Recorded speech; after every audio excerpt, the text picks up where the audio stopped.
lo tengamos ahí presente. Bueno, el neoliberalismo, quienes más lo impulsaron o que fueron los grandes promotores de esto, pues fue Margaret Thatcher y Ronald Reagan, porque ellos impulsaron la privatización, o sea, como disminuyeron los gastos, aumentaron la tasa de interés, entonces promovieron una serie de políticas neoliberales, pues orientadas a liberar el comercio, impulsar eso. Y bueno, y por eso Margaret Thatcher fue conocida como la Dama de Hierro.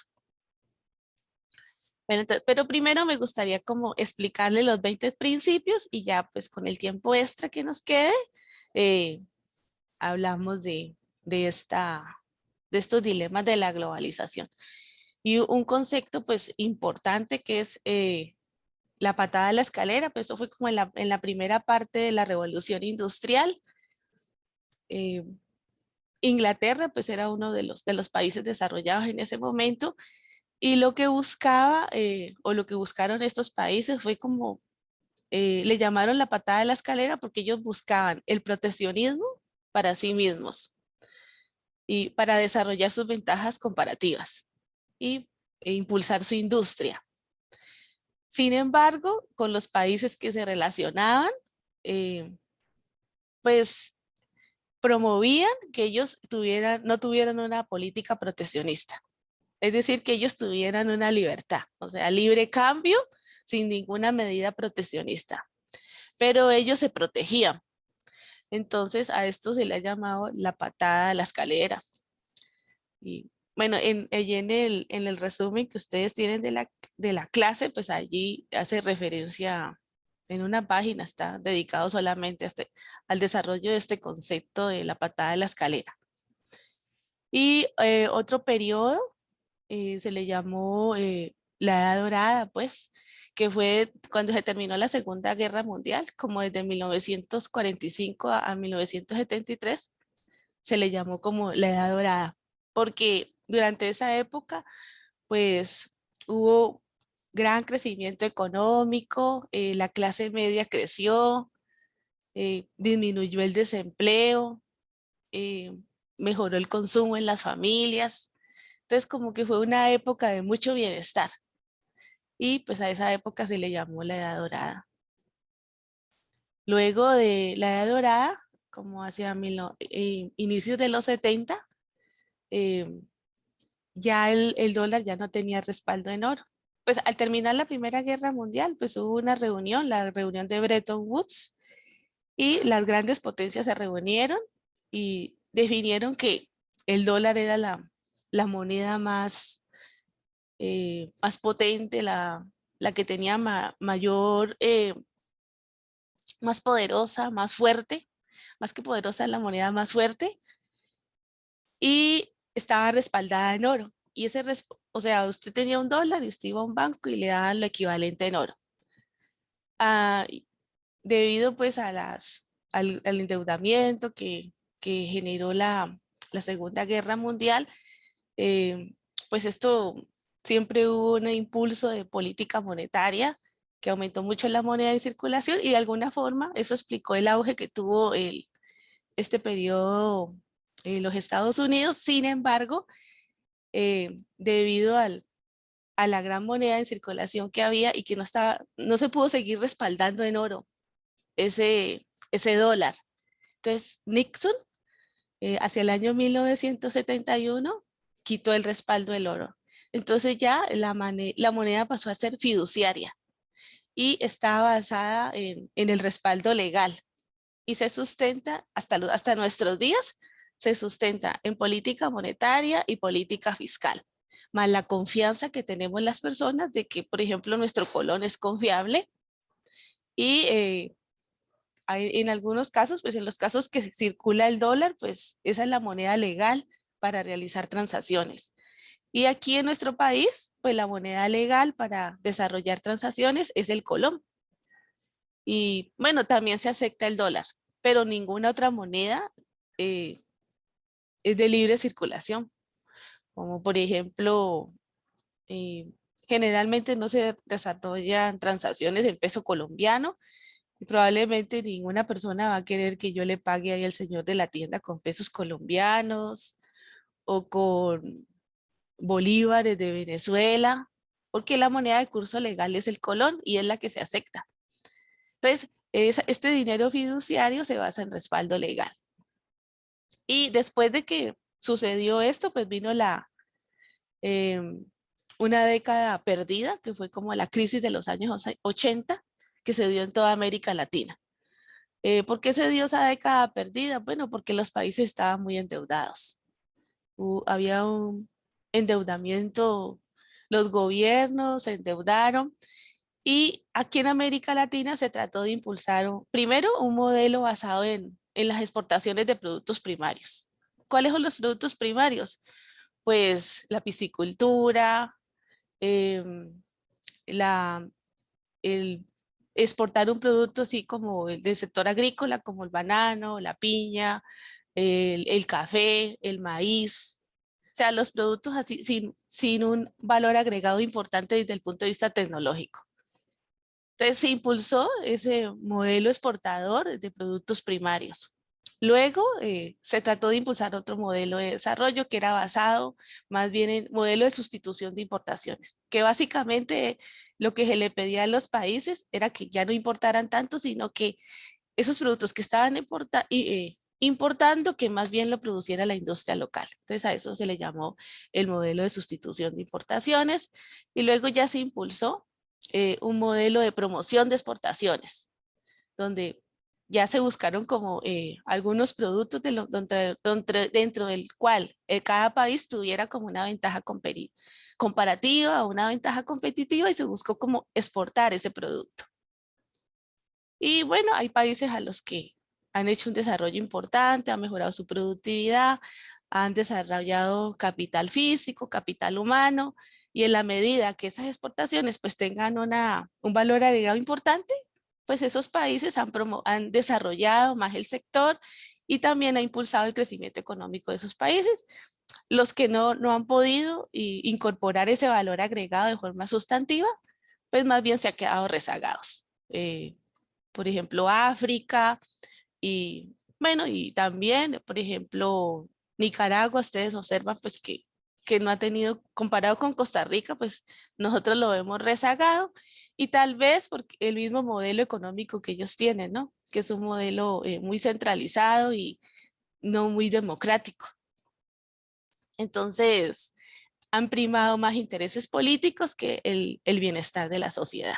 En la medida que no haya tanta democracia para tomar de decisiones, sino que esas se basen en un mando centralizado, pues eso también perjudica el modelo económico que tenga un país.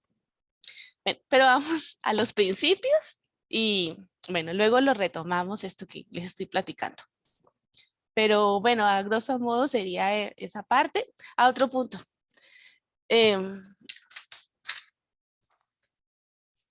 Les quería proponer que hiciéramos el examen, el tercer parcial, el día jueves. El jueves 9 de diciembre en el horario de clase. ¿Qué les parece? Pues a mí no me queda mal. Y Elizabeth, Wendy. Creo que por mí está bien. Ok. Excelente, Steven, muchas gracias. Jamie, Fabio, Mariana. Por mí igual, profe, no hay problema. Ok. Sería, no sé, la pregunta es tonta, pero sería sin conectarnos a llamada ni nada así, ¿verdad? Ah, no, O sí. Ah, no, ok. no, ustedes lo hacen como siempre lo han hecho. Yo confío en ustedes. La virtualidad es así, o sea, nos ha cambiado a todos la forma de evaluar y yo pienso que se basa más en la confianza y ustedes ya todos son adultos y saben lo que les conviene. Yo siempre les sugiero que estudien y, bueno, si ustedes hacen resumen, pues mejor. Miran sus apuntes. Yo les voy a prohibir que miren sus apuntes porque, bueno, estamos en virtualidad. Por más que yo les diga que no los miren, habrá gente que lo haga. ¿Por qué es importante estudiar? Porque cuando ustedes vayan, yo espero que ustedes, los que están aquí al frente mío, al igual que yo tuve la oportunidad, se vayan a Estados Unidos, se vayan a Europa o se vayan a Francia, Inglaterra, a realizar una maestría o a realizar un doctorado. Y para eso a uno le toca competir. Las becas son difíciles de ganar, no son fáciles. Y cuando usted compite, a usted le ponen a hacer un examen. Y ahí es donde usted sabe cuál fue su capacidad analítica que usted desarrolló. La capacidad analítica depende de qué tanto usted ha leído en su trayectoria. Entonces, allí pues ahí ya no hay apuntes. O si ustedes aspiran a entrar al Banco Central, en el Banco Central cuando le hacen el examen, usted tiene que tener la cámara encendida. Nunca puede quitar la vista de la cámara. Si usted la llega a quitar por un minuto, por 30 segundos, ya usted queda fuera de concurso. Entonces, por eso es importante estudiar sin necesidad de que nadie se los diga. Para los concursos es así. Melissa, ¿qué me iba a decir? Que yo vi que tiene la manita levantada, ¿o no? Bueno, eh, sí, es importante que ustedes estudien, más que todo por convicción. Y bueno, hay alguna pregunta. Y entonces el examen, el tercer parcial sería el 9.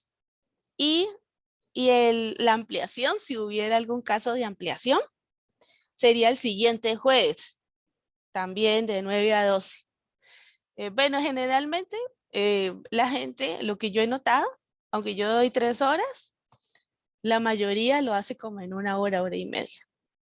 Pero de todas maneras, ustedes tendrán sus 3 horas. Yo sigo poniendo las 3 horas, independiente de que las usen o no las usen. Bueno, por si de pronto se les va la energía o tienen alguna conexión lenta, entonces uno siempre, no solamente es porque la persona de pronto no tenga tanta habilidad para responder, sino porque a veces la conexión es lenta. A mí, por ejemplo, me cuesta mucho cuando yo elaboro las pruebas. eh, Cada que hago una pregunta, tengo que esperar que eso gire y gire y gire. Y es una lentitud cuando yo elaboro esas pruebas. Entonces yo me imagino que ustedes viven la misma experiencia o un poquito menos porque solamente ustedes tienen que señalar ahí con un clic. A mí me toca que escribir la pregunta. Pero cada que incorporo información es súper lento. O sea, se puede ir toda la noche en eso, haciendo solo 20 preguntas. Entonces, previendo eso, siempre tendrán sus 3 horas. Entonces, el 9 sería el tercer parcial. El 16, que sería el siguiente jueves, sería la ampliación en caso de que alguien tenga que realizar la ampliación. Nosotros ya habíamos hablado cómo íbamos a hacer esa ampliación, ¿no? Que la idea era como que ustedes repasaran las pruebas que hemos hecho y las pruebas que tiene el departamento. Entonces, pues la ampliación será con preguntas similares a las que ya hemos realizado. Y pues siempre es bueno como repasar, ¿no? En caso de que ojalá no ninguno de los que están aquí pues tenga que ir a esa ampliación, pero esa sería la idea. Y la reposición, en caso de que alguien no pueda eh, presentar el examen en 8 días por alguna circunstancia personal, de alguna emergencia, este sería el 15. Sería el 15 de 3 a 6. Y bueno, ¿tienen alguna pregunta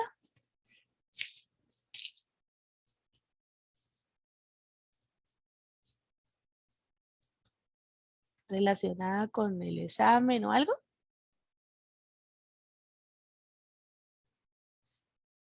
No hay ninguna. Profesora, Ajá. el examen el 9, ¿de qué horas a qué horas? ¿O durante todo el día? No vieras que bueno, en otras partes se puede hacer así, pero en el departamento de economía no. Eso no se puede hacer así porque ellos establecen como un horario. Acá el departamento tiene un horario. Yo no sé si eso es así en toda la universidad, pero al menos las instrucciones que a mí me dieron era que tenía que hacerlo en un horario a todos al mismo tiempo. Entonces es a la misma hora para todos. Ok, y eso qué hora sería, pues, De 9 a 12 en nuestro horario de clase. ok, de nuevo. O Ok, sea, entonces, muchas gracias. el tercer parcial sería de 9 a 12.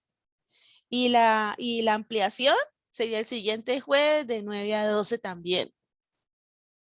Y la reposición, o sea, a la persona que se le presentó una emergencia y no pudo por alguna circunstancia, sería el día miércoles 15 de diciembre. Bueno, ahí me equivoqué en el cronograma, ahorita lo corrijo. Es 15 de diciembre, de 3 a 6. Si no puede de 3 a 6, la persona, pues ahí ya lo dialogamos, ¿no? Digamos que esa persona lo puede hacer, pero de 6 a 9 de la noche. 7, 8, de 6 a 9, entonces yo puedo ser flexible en eso. Pero bueno, espero que ninguno de ustedes esté en esa condición. Y ¿alguna pregunta más?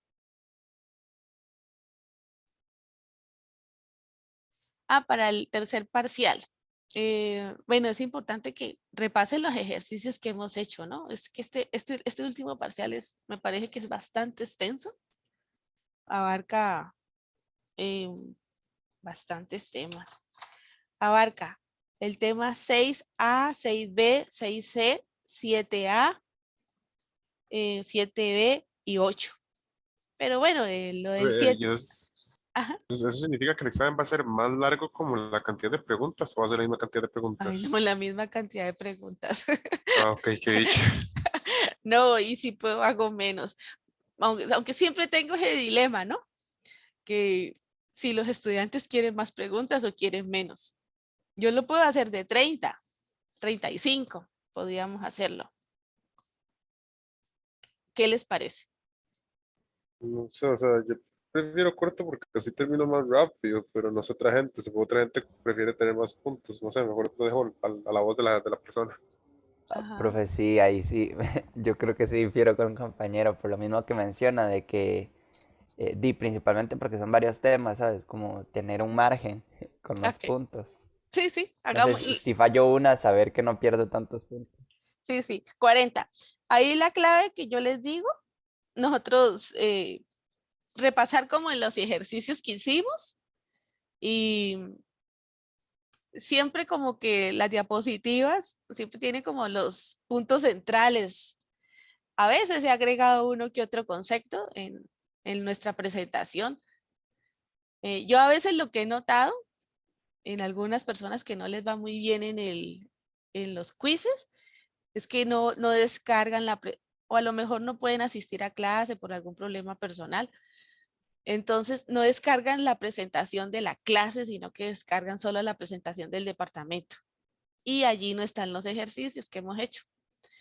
Y bueno, eso yo digo que los puede haber afectado, porque a veces yo siento que hay personas que no sacan una buena nota y sin embargo hay un grupo que sí le va muy bien, está sobre 90 y sobre 100, pero a veces hay otras personas que no les va, pues que les va muy, muy regular, o sea, por debajo de 40. Entonces yo digo que no descargaron la presentación de la clase, sino que se basaron en la otra, yo digo, ¿no?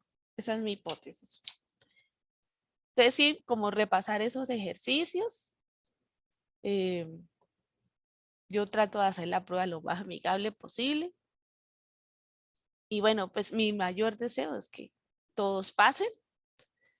Y si no llegaran a pasar, pues que en la ampliación lo logren hacer, porque pues esto es mucho tiempo invertido y demasiado esfuerzo como para no, pues como para perder un curso. O por lo menos a mí me hubiera dolido mucho. Cuando yo era estudiante me súper esforzaba para que eso no pasara. Y pienso que ustedes también les cuesta mucho y se han sobreesforzado. Y este curso en particular a mí me parece súper intenso. Y no sé si ustedes tengan la misma percepción o están acostumbrados a que todos los cursos sean así. O sea, el ritmo que ustedes llevan aquí es muy parecido al que llevan en su carrera. Ah, profe, no sé, yo no sé si es que me acostumbré, yo no sé, pero no lo he visto así tan socado, no.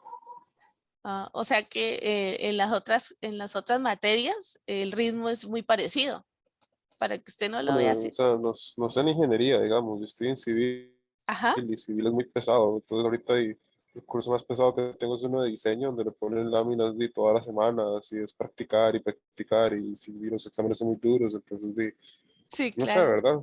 Depende, supongo que depende también de la persona, si no hay personas que tal vez se les claro. haga más difícil, ¿verdad? Pero Sí, no, yo sé que, bueno, yo me formé en universidad pública y siempre fue muy intensa.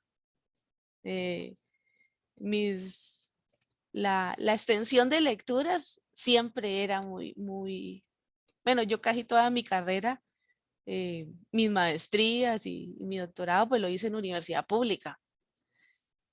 Y yo sé lo fuerte que es, o sea, el esfuerzo que uno tiene que hacer en lecturas y es intenso. Entonces, bueno, me imagino que la universidad privada es un poco distinto, es un poco menos fuerte, pero también así la formación es distinta, ¿no? Cuando uno pone a competir o a analizar una persona de una universidad pública con una universidad privada, sí se ve la diferencia.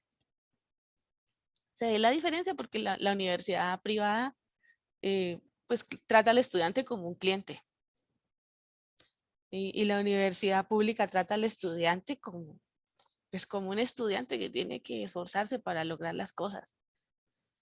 Entonces es distinto que te vean como un cliente a que te vean solamente como una persona que tiene que esforzarse para lograr las cosas.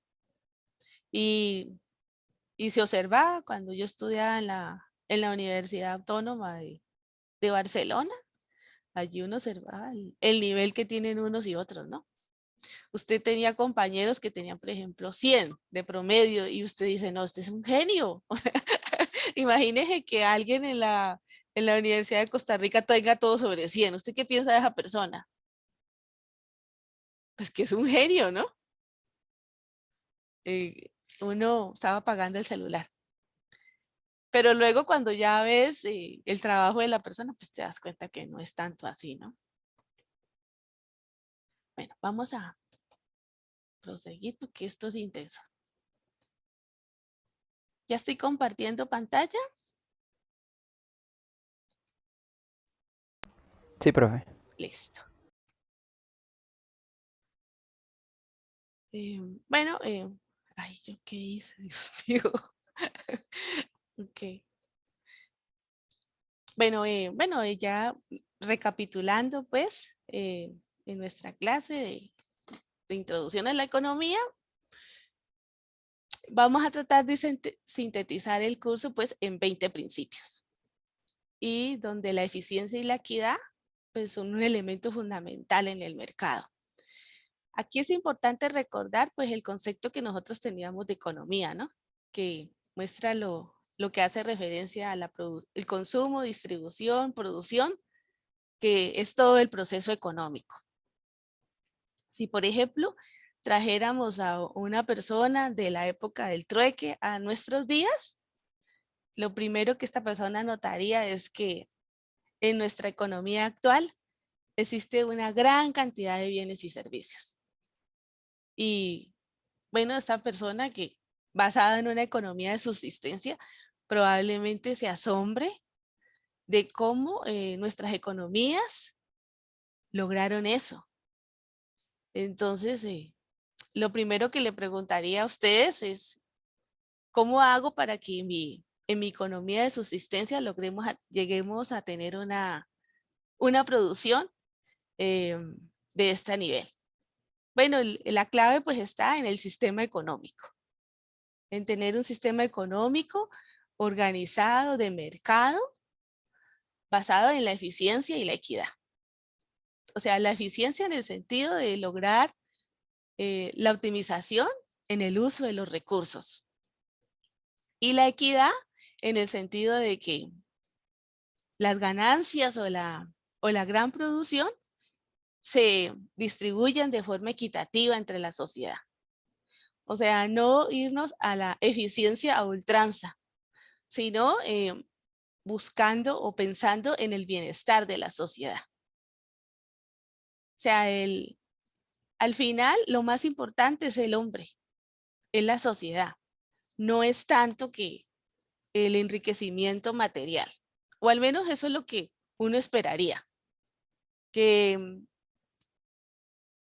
busquemos siempre el bienestar social. Y bueno, y por eso existe el estado de bienestar, ¿no? Que trata de defender los derechos del consumidor y los derechos de las personas. Y cuando eso no se logra por el funcionamiento del libre mercado, pues el Estado interviene. De modo que se logre una mayor equidad o al menos una mayor igualdad en el acceso a determinados recursos. Aquí también es importante diferenciar entre lo que es microeconomía y macroeconomía. Siempre recordar que la microeconomía hace referencia a la toma de las decisiones individuales. Profe, Sí, te escucho. que no ha pasado diapositiva, por si acaso. Ah, no, es que la siguiente diapositiva, vamos a ver el principio de la escasez. Ah, Entonces aquí ok. solamente es como hacer un recorderis de lo que es la microeconomía y la macroeconomía. En la microeconomía siempre hace referencia a la toma de las decisiones individuales. Y cuando analizamos la microeconomía, como que nos referimos a un sector, a una industria o al comportamiento de la oferta y la demanda de un producto. Y entonces aquí pues analizábamos los determinantes de la demanda y los determinantes de la oferta. En los determinantes de la demanda, pues nosotros nos referíamos al ingreso, el precio del producto, la cantidad de sustitutos que tuviera ese producto, ya sea o la cantidad de bienes complementarios, dependiendo si aumentaba mucho el precio del café y usted siempre consume ese producto como un bien complementario como la leche, el aumento del precio del café a lo mejor disminuye el consumo del café y simultáneamente disminuye el consumo de la leche, porque es un bien complementario, o el Kellogg's con leche. Entonces, habían unos determinantes por el lado de la demanda y unos determinantes por el lado de la oferta. En el caso de la oferta, por ejemplo, influía el desarrollo tecnológico que tuviera una industria. Si una industria mejoraba la tecnología, entonces la curva de la oferta se desplazaba hacia la derecha. Si una industria tenía escasez de insumos, más bien la curva se desplazaba a la izquierda. Entonces, habían unos factores que influían en ese comportamiento. Y eso es a nivel micro. Ya a nivel macro, ya eran como los macroprecios, o sea, como que lo que influye a nivel nacional. Entonces, ¿qué teníamos como macroprecios? Pues el tipo de cambio, que nos mide pues el valor de nuestra moneda con respecto a otras monedas, la tasa de interés, que es el precio del dinero. Entre más alto esté el precio del dinero, pues menos vamos a ir a pedir prestado. Y es más difícil, y si entre más alta esté la tasa de interés, pues preferimos tener el dinero ganando una rentabilidad segura en el banco que a lo mejor probando con proyectos que tienen cierto riesgo. Entonces tenemos allí una inversión segura.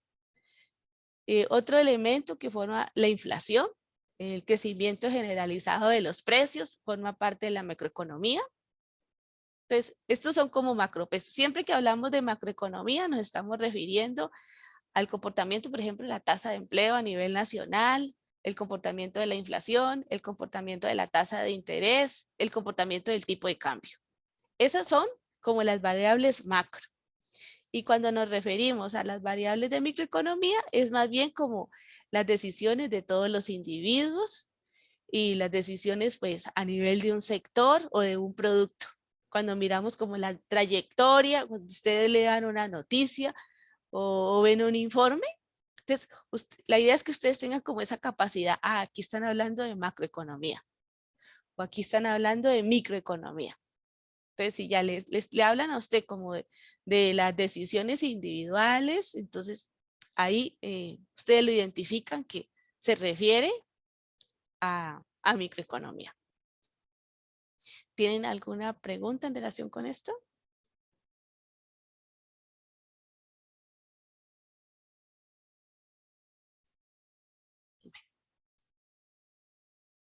Y bueno, algo importante aquí es lo que hablaban de la mano invisible, o sea, los precios, la mano invisible de Adam Smith, que básicamente la mano invisible son los precios. O sea, dependiendo de los precios de un producto, esto aumenta o disminuye la demanda. Y entonces, cuando escuchen hablar de la mano invisible, es básicamente esto a lo que se hace referencia. Aquí dice, el principio de la escasez económica. Dice, el principio de escasez, hay que elegir entre usos alternativos y el verdadero costo es el costo oportunidad. O sea, todas las actividades que nosotros hacemos, de alguna forma, siempre tenemos opciones alternativas por realizar. Y probablemente unas son mejores que otras. Entonces, el costo oportunidad es la que está en la parte superior, la que tiene el mayor costo. O sea, así es como medimos el costo oportunidad de una actividad. Entonces, siempre tenemos disyuntivas. ¿Sigo durmiendo o me levanto para atender clase? El costo oportunidad, pues sacrifico el sueño por estar en esta clase. Los padres tienen la disyuntiva. Con el dinero que tengo, ¿lo ahorramos o nos vamos de vacaciones? El gobierno tiene la disyuntiva. ¿Ahorramos o hacemos inversión social? O sea, siempre estamos sacrificando una actividad por otra. Entonces, a eso que sacrificamos es lo que le llamamos el costo oportunidad. O sea, lo que yo sacrifico por realizar una actividad por hacer otra. Si yo, por ejemplo, me dedico a estudiar economía, a lo mejor sacrifico estudiar física. Y mi costo oportunidad es que voy a tener, si sacrifico estudiar física por estudiar economía, mi costo oportunidad es que voy a tener notas más bajas en física. Pero bueno, la vida tiene una amplia tonalidad de grises. O sea, no todo es blanco y negro. O sea, no, usted no decide, voy a estudiar las 24 horas. No, usted siempre hace una asignación. Entonces decide hacer una cosa, sacrifica la otra. Y tratamos de tomar las mejores decisiones que nos mejoren nuestro bienestar. Pero la idea es que usted siempre aproveche al máximo los recursos y de este modo, pues, logres un mejor bienestar. Una disyuntiva que enfrentan los gobiernos generalmente es eficiencia y equidad. Eficiencia, pues, es tener el pastel lo más grande posible. Equidad es distribuir ese pastel en partes iguales. El problema de la eficiencia y la equidad es que tiene como un trade-off.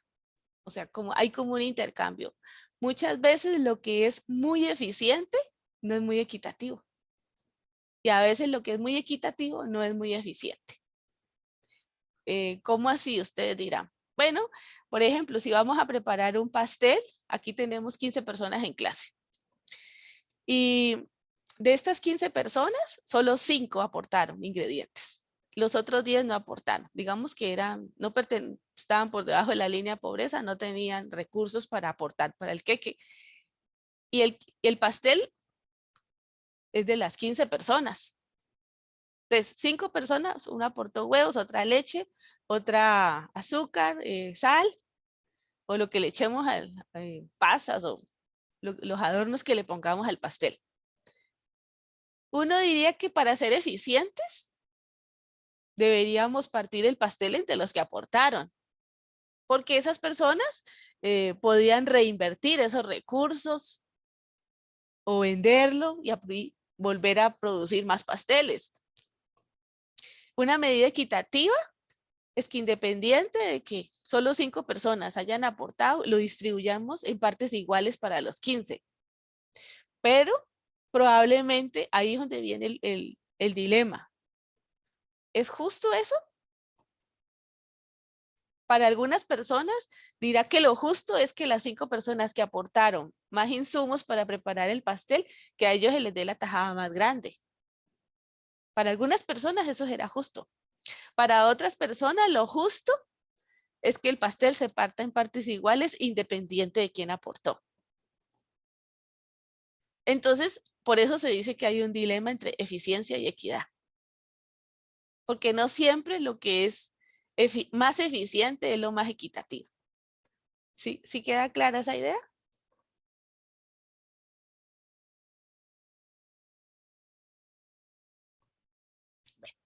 Yo entiendo que sí. Aquí, el principio de los incentivos. O sea, las personas respondemos a incentivos. Bueno, yo leí esta frase ayer y me gustó. Dice, un incentivo es una bala, una clave, un objeto que a menudo es pequeño y tiene un poder asombroso para cambiar una situación. ¿Qué significa esto en economía?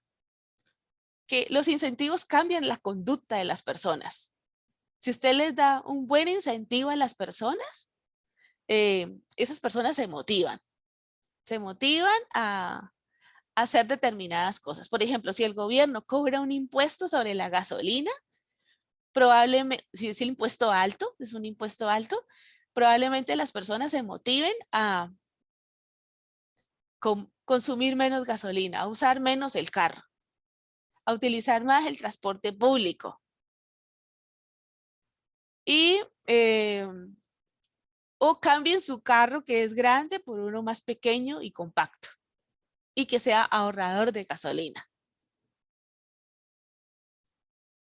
Por otro lado, por eso dicen pues que en Europa, por ejemplo, los carros son más pequeños y compactos y los europeos utilizan mucho el transporte masivo público porque es más económico que consumir gasolina. En Estados Unidos, por el contrario, la gente más bien como la gasolina tiene algún subsidio y es más económica, entonces usan carros grandes y el transporte privado es el más utilizado con respecto al transporte público. Entonces, dependiendo de los incentivos que usted le dé a las personas, pues así será su conducta. Bueno, el incentivo también puede ser un castigo. Si usted sanciona a las personas que van a una alta velocidad con una multa, pues eso también puede obligarlas a que ellas frenen o disminuyan su velocidad. O por ejemplo, si a la gente de ingeniería civil le suben el salario, usted se entera que a los ingenieros civiles les van a subir el 50% del salario en el país, ¿qué va a pasar? ¿Qué decisiones van a tomar los que van a ingresar a una carrera? ¿Qué creen que van a tomar? ¿Qué decisiones tomarían? Los que están eligiendo en este Todo el momento. mundo se mete a civil. Claro, eso es un incentivo. O sea, inmediatamente las preferencias del consumidor cambian. Hay una gran motivación porque hay una expectativa de que vas a tener un salario asegurado y alto. Bueno, y así es como funcionan los incentivos. Por eso el gobierno, cuando define una política, debe tener muy claro que va a cambiar la conducta del consumidor. Y que esto tiene unas repercusiones, porque si cientos de personas cambian su conducta, al final tiene un impacto en la demanda agregada.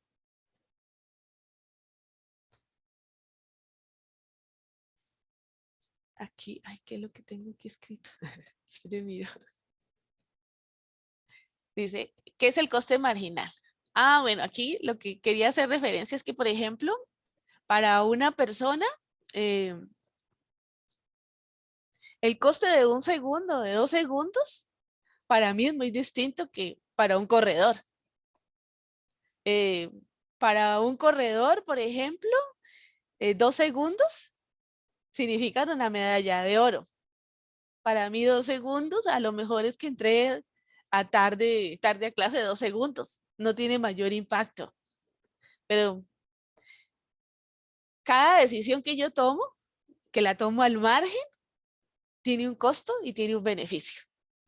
Para un corredor, ese último segundo que le disminuyó la velocidad a la carrera, pues tiene un coste alto. Y igual, si incrementa la velocidad en los últimos 2 segundos, pues el beneficio que tiene es alto porque tiene una medalla, a lo mejor le surgen algunos, lo contratan para realizar algunos comerciales y se beneficia en términos económicos. Entonces, el principio del análisis marginal, pues básicamente hace referencia a esas decisiones que tomamos al borde. Al margen es al borde. O sea, como las modificaciones que hacemos a un plan de acción en el último segundo o en el último minuto. ¿Cómo tomamos esas decisiones? Bueno, pues con base en un análisis de costo-beneficio. Ese análisis de costo-beneficios puede significar que yo tenga una alta, supongamos que yo voy a una alta velocidad para una entrevista laboral y de repente comienza a llover fuertemente. Mi incentivo es que voy a llegar a tiempo a mi entrevista.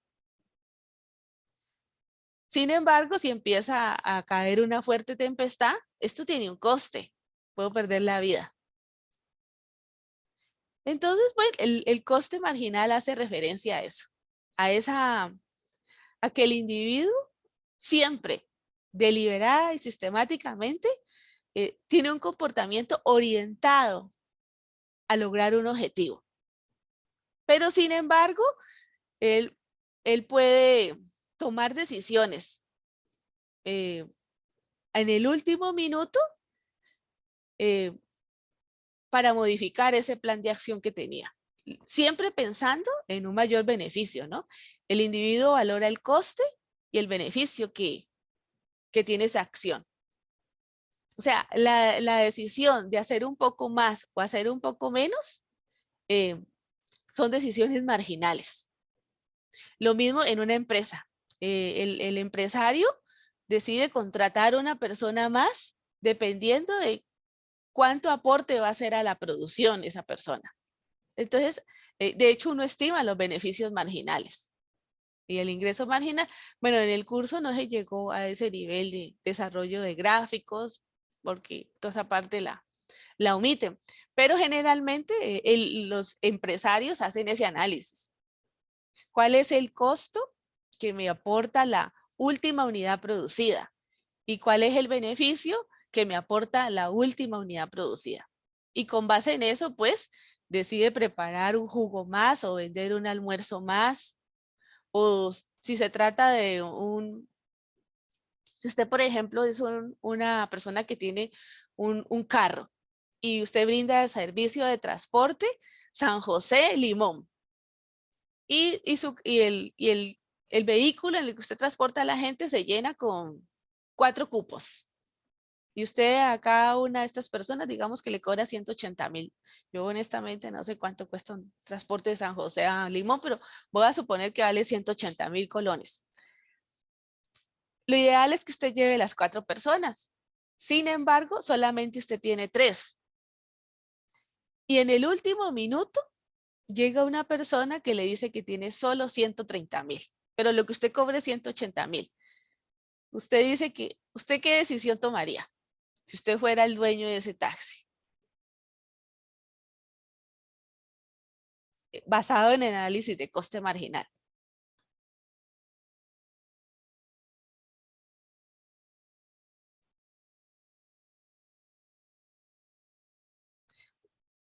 Su cupo del taxi que usted tiene es de 4 y cada uno a 180,000.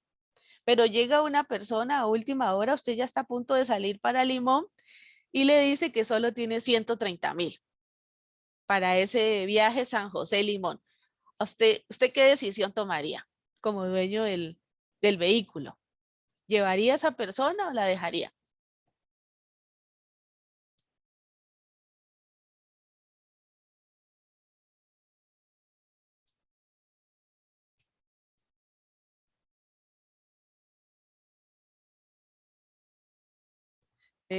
No, a ver, yo voy a mirar aquí en el chat. Ajá, excelente, Fabio. Claro, me conviene, porque yo voy a tener el mismo costo de gasolina, el mismo gasto, el daño del motor o el mismo desgaste del motor, independiente de que lleve 3 o que lleve 4. Por el análisis del coste marginal, lo conveniente es que yo lleve la persona, porque si no, no voy a tener 0 ingresos por ese cuarto cupo.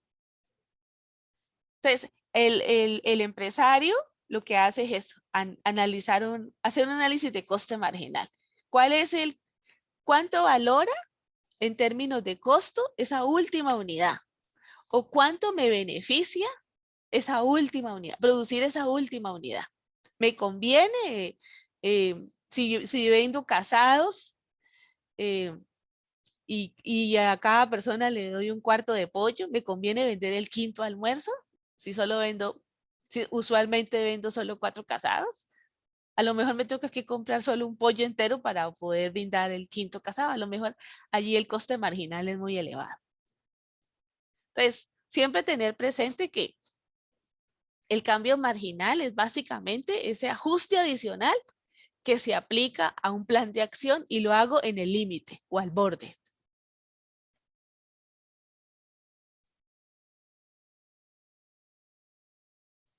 El principio del mercado. Bueno, aquí básicamente pues el principio del mercado es como la interacción de las fuerzas del mercado. O sea, los intercambios libres responden a incentivos y los incentivos en el mercado pues son los precios. Es ese elemento que me permite organizar de forma eficiente la actividad económica. En una economía de mercado los recursos se asignan por medio de las decisiones descentralizadas que tienen las empresas o que tienen los hogares en la interacción. En el mercado, ¿quiénes están en el mercado? Por un lado, están los hogares y las empresas. Y por un lado, los hogares ofrecen mano de obra. O sea, ¿recuerdan el diagrama circular? Que por un lado teníamos los oferentes de los factores productivos, tierra, capital, trabajo.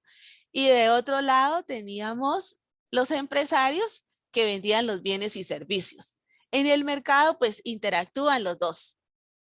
Los que ofrecen los factores productivos y que con la remuneración que reciben van al mercado y compran bienes y servicios. Y a su vez, ese pago que realizan los hogares por esos bienes y servicios se constituyen en los ingresos y las utilidades de las empresas, que a su vez con eso le permite pagar los salarios a los empleados que tenga la empresa. Bueno, eso es básicamente el principio del mercado. Y son decisiones descentralizadas que toman las personas de acuerdo a su conveniencia. Y aquí lo que es importante subrayar es que si las decisiones son basadas en de forma centralizada, como lo hacía la Unión Soviética, que determinaba los precios de los bienes y servicios de acuerdo al mando central, sin considerar cuáles eran las preferencias del consumidor, o a veces vendían productos que la gente no deseaba y no quería comprar. Entonces nadie compraba la mercancía o a veces se necesitaba producir determinados productos, pero no se contaba con los insumos. Entonces, bueno, esta fue una de las razones por las cuales el modelo soviético, pues no, o el modelo comunista, pues fracasó, porque tomaba decisiones en términos de precios sin conocer las preferencias del consumidor. Entonces, cuando hay una planificación centralizada, se toman decisiones sin contar con la información suficiente, porque la información es asimétrica. Usted no puede tener toda la información del mercado. Es muy difícil. Mientras que si usted deja que el mercado interactúe libremente, por las libres fuerzas del mercado, bueno, lógicamente nosotros aprendimos que no todo no todos los bienes y servicios funcionan por las libres fuerzas del mercado. Más que todo esto se da como a nivel privado. Y bueno, ya lo vamos a retomar más adelante. Entonces, la idea es que estas decisiones sean a nivel descentralizado por las libres fuerzas del mercado y no de forma centralizada como se daba en el modelo comunista. Y aquí es donde opera la mano invisible de Adam Smith, que tenía como esa capacidad de autorregulación de las libres fuerzas del mercado.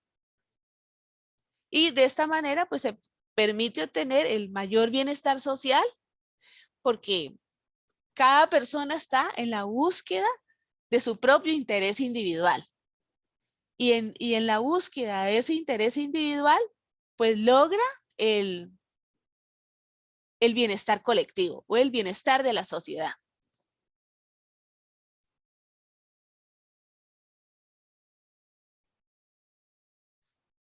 El principio de las fallas del mercado en presencia de externalidades. Bueno, aquí lo que retomamos es básicamente lo que hacía referencia a la existencia de externalidades positivas y externalidades negativas. A veces, por ejemplo, en el caso de la educación o en el caso de las vacunas, esto genera externalidades positivas. Sin embargo, el precio no refleja ese beneficio social. Entonces, por eso este tipo de actividades era importante otorgarles un subsidio. Mientras que, por ejemplo, había externalidades negativas que se generaban por el lado del consumo y por el lado de la producción. Recuerdan que por el lado de la producción hablábamos, por ejemplo, de las tabacaleras, que generaban mucha contaminación por el humo que se generaban. Y por el lado de las externalidades negativas, por el lado del consumo, por ejemplo, cuando las personas fumaban o iban conduciendo bajo efectos del alcohol, que podían generar una externalidad negativa en el sentido de que podía tener un accidente de tráfico y tal vez provocar el fallecimiento de alguna especie o de una persona. Entonces, el principio de las fallas del mercado pues hace referencia a que los precios no siempre reflejan esos costos o esos beneficios sociales que tiene una actividad o que tiene la acción mediante el consumo de una persona, mediante el consumo de un producto o un bien. Y aquí, en este caso, las libres fuerzas del mercado pues no arrojan un resultado eficiente. También teníamos el principio de las fallas del mercado en presencia del poder de mercado. Esto básicamente hacía referencia a que la política pública,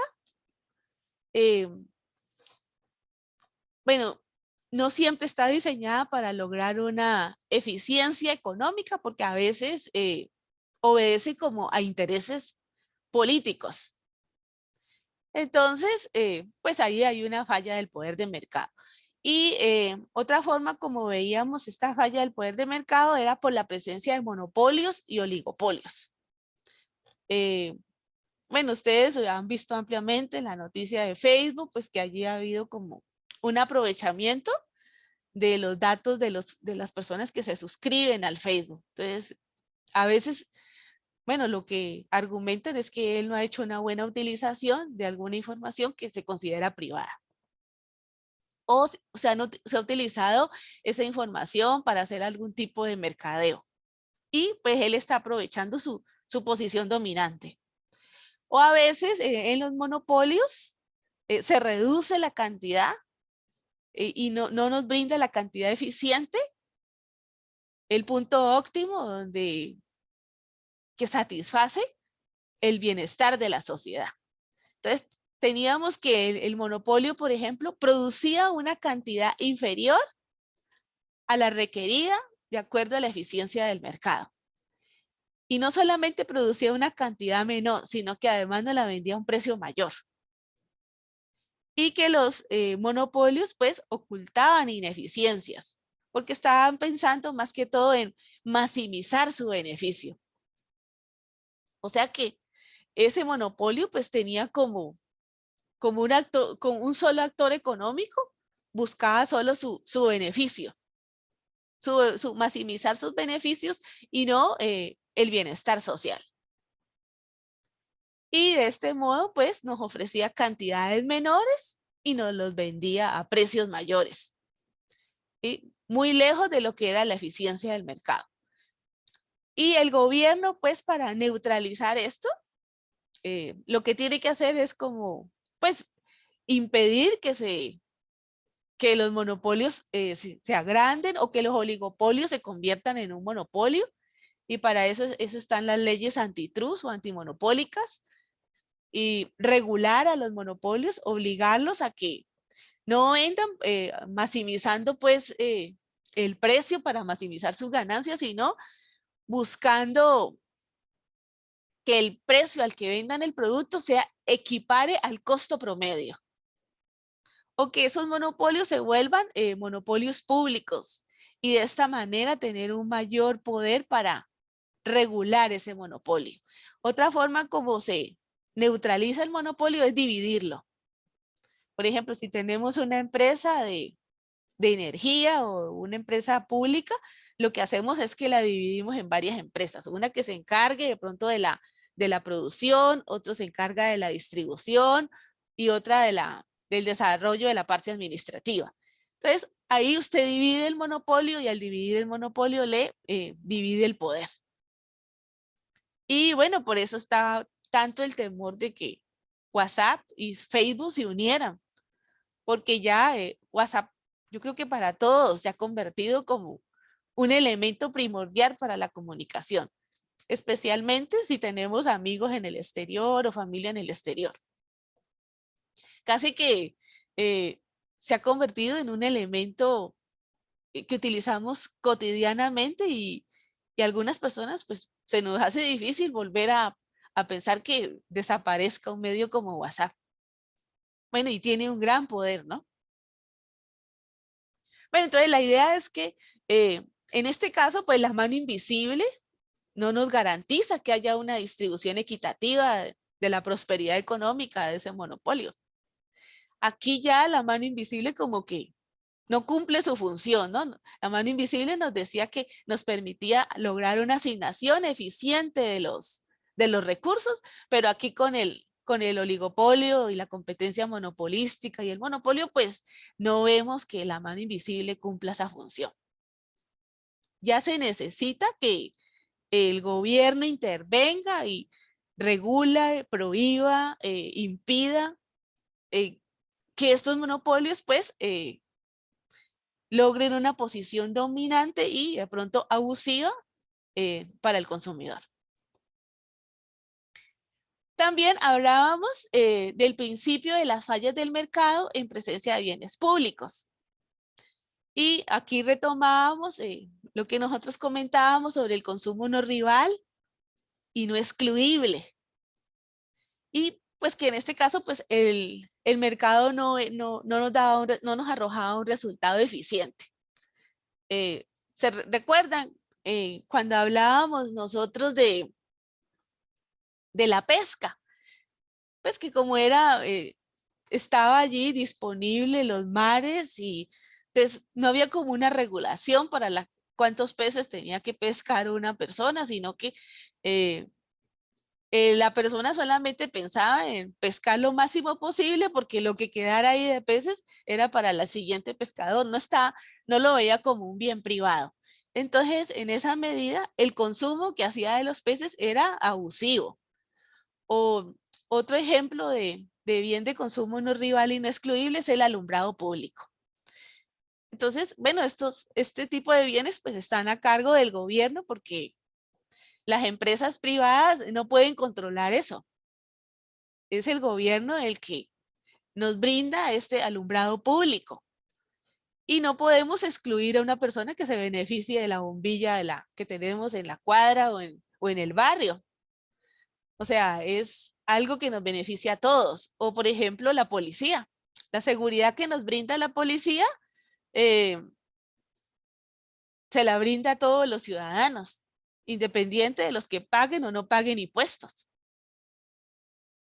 Es no excluible y es no rival, o sea, es un bien del que todos nos beneficiamos. O en los países que tienen ejército, el ejército protege la nación, independiente de quienes paguen impuestos o no paguen impuestos. Entonces, aquí lo que se planteaba para este tipo la contaminación del aire, ¿no? O sea, lo ideal es que respiremos aire puro, sin embargo, pues, si usted lo contamina, pues ahí no hay estado pendiente de alguien detrás de usted de que no fume o que no haga determinadas actividades para que le contamine el aire a los vecinos o la contaminación por el ruido. Entonces, aquí lo que hablábamos era de generar derechos de mercado. ¿Se acuerda que hablábamos de los permisos de emisión? Entonces, que se asignaban como unas cuotas de permisos y estas se negociaban en el mercado. Y esta era una forma de regular estas fallas que tenía el mercado. Aquí hablábamos también del caso de Elinor Ostrom. Recuerda que hablábamos sobre la creación de instituciones. Entonces, una forma como Elinor Ostrom, cuando hablaba de las tragedias de los comunes, que una forma de no llegar a esa tragedia era que la misma comunidad se encargara de hacer la supervisión, que se definieran reglas, que se definieran sanciones y que entendiéramos las instituciones como reglas acordadas entre la comunidad. Entonces, si todos cuidamos y todos nos beneficiamos y definimos una cuota para explotar el recurso, y además hay supervisión permanente. Si somos, por ejemplo, los dueños de un lago y vivimos de ese lago para preservar y poder tener pesca a lo largo de todas las generaciones, es decir, que esa pesca sea sustentable, son los mismos propietarios del lago los que deben regular eso. Entonces, bueno, Elinor Ostrom pues, se ganó justo un premio Nobel por ese aporte que hizo al conocimiento. Y ella habló de las instituciones, pero pensadas como reglas entre las personas. Nosotros mismos podemos crear nuestra propia institución. Cuando en el barrio hacemos, por ejemplo, la vigilancia comunitaria y definimos que, bueno, cuando escuchemos algo extraño, pues todos sonamos un pito y nos estamos cuidando y es mejor vigilancia que la que nos puede brindar la seguridad pública de San José, porque estamos viviendo y estamos pendientes de nuestra comunidad. También tenemos el principio de la intervención económica del Estado, o sea, cómo el Estado entra a mejorar esa eficiencia cuando se presentan esas fallas. ¿Cómo lo hace? Bueno, subvencionando, por ejemplo, en el caso de las externalidades positivas, pues dando becas, como las becas Avancemos, o como las creando impuestos cuando hay una falla en el mercado, cobrando un arancel o poniendo barreras para que ciertos productos que están con, por ejemplo, el aguacate de mancha azul que viene de México. Entonces, el gobierno impone una medida fitosanitaria para que ese aguacate que viene con la mancha de sol, pues no llegue a contaminar la producción nacional. Entonces, el gobierno interviene regulando esto para mejorar la eficiencia y de esta manera, pues, neutralizar esa falla que tiene el mercado.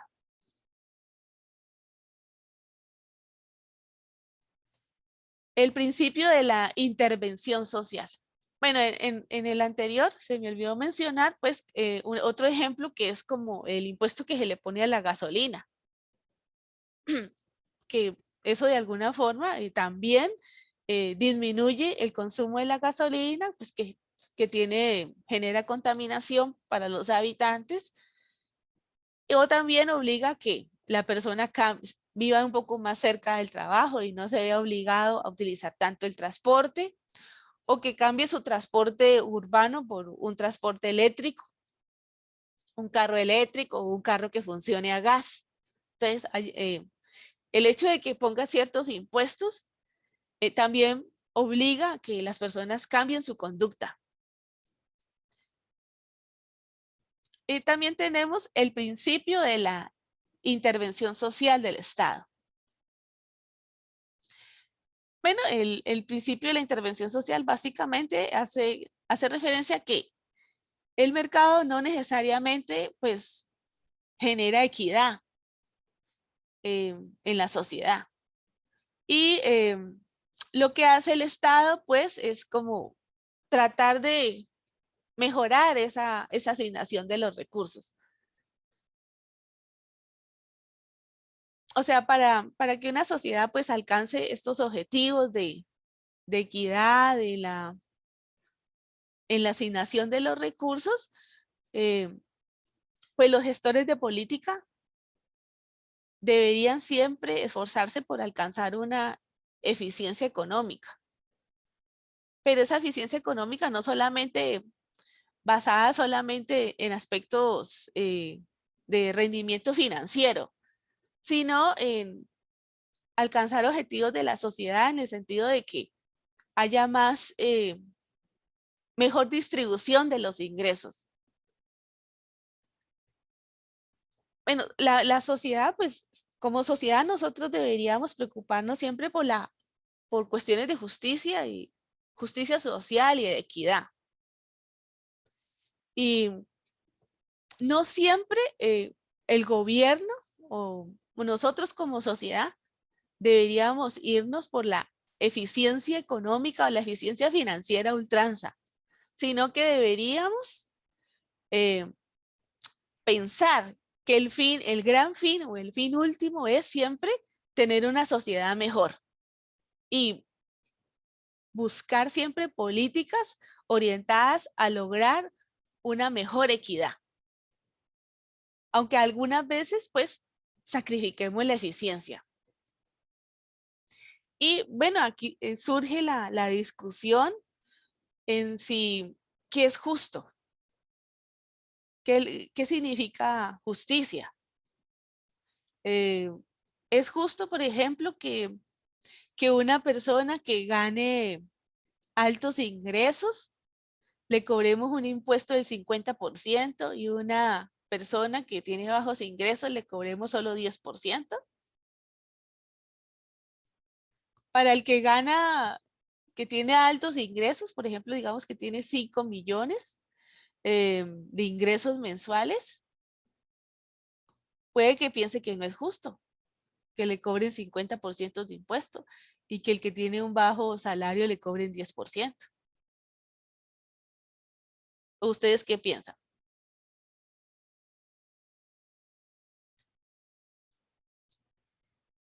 ¿Les parece justo que una persona que gane 5 millones le cobren 50% de impuesto y una que gane un salario mínimo le cobren solo un 10%?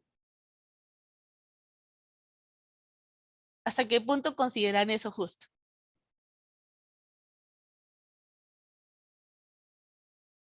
¿Cómo fue de nuevo, profe? No estaba poniendo atención, perdón. Bueno, que, bueno, que el tema de justicia, sobre qué es justo y qué es injusto, siempre es un punto de discusión.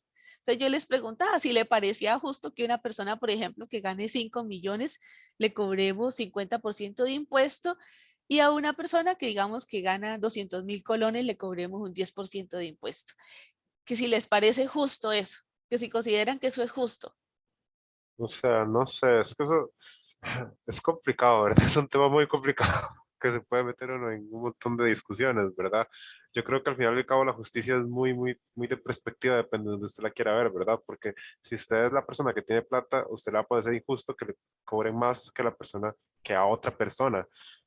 Depende de si usted quiere, no sé, tomar cosas como la empatía en juego, ¿verdad? Y decir, esta persona no está recibiendo lo mismo que yo, está recibiendo muchísimo menos. Yo como persona podría ayudar a estas personas, entonces voy a pagar un poco más. Pero normalmente yo creo que lo que sí no me parece es que hoy en día se usa mucho ese argumento de que todos deberíamos pagar igual cuando es una persona que en realidad es un lobo grande, ¿verdad? Con boca grande, que come muchísimo, ¿verdad? Por ejemplo, todo esto, todo el discurso que se está dando de Jeff Bezos con Ajá, lo de Amazon y todo hace poquito, ¿verdad? sí. Que entonces usted de verdad se pregunta, mae, Jeff Bezos, si usted le cobran más, no se va a morir de hambre. O sea, lo único que puede pasar es que obviamente que el mercado se vea afectado porque entonces el MAE no va a poder financiar bien sus inversiones y no va a poder, ¿cómo se llama? Economizar bien su industria, su compañía y etcétera. Pero por eso es un tema complicado, ¿verdad? Porque ya luego entra la parte de la eficiencia, ¿verdad? Que ahorita hablábamos, que hay cosas que son eficientes antes de, aquí, de que sean equitativas. Y cuando se mete eso en juego, ¿verdad? De que equitativo y eficiente puede ser un discurso muy tergiversado, digamos, donde yo pueda usarlo para mi bien y decir es que eso no es eficiente porque no me hace bien a mí en realidad, cuando qué es eficiencia, qué es lo que ayuda, qué es lo que no ayuda. Entonces, ¿qué es justo y qué no es justo? Depende de donde usted lo quiera ver. Si lo quiere ver debajo o lo quiere ver arriba Sí, del claro. muro, Es digamos. que depende de donde Entonces, usted, de qué es lado esté usted. Si complicado. usted está del lado de los 5 millones, probablemente usted sacrificó muchas horas de sueño, sacrificó mucha vida social para poder hacer 2 o 3 carreras y la otra persona pues nunca quiso hacer ese esfuerzo y por eso tiene un salario de 200.000 colones y usted tiene uno de 5 millones porque a lo mejor usted toda su vida se la pasó estudiando y haciendo maestrías y sobreesforzándose y por eso tiene su sueldo de 5 millones y la otra persona no. Entonces uno diría, no es tan justo. Si la otra persona sacrificó toda su vida y a lo mejor no tuvo ni hijos, ni siquiera se casó por estar poniéndose a estudiar, y la otra, pues sí, vive tranquilo, el gobierno lo ayuda, le da una casa porque tuvo 3 hijos, pobrecito, además le da un subsidio y le cobra solo 10%. Entonces, oye, entonces, qué es lo justo, no? Entonces, siempre está esa discusión. Y probablemente esa persona de 5 millones a lo mejor los ahorra y crea un negocio y genera empleo.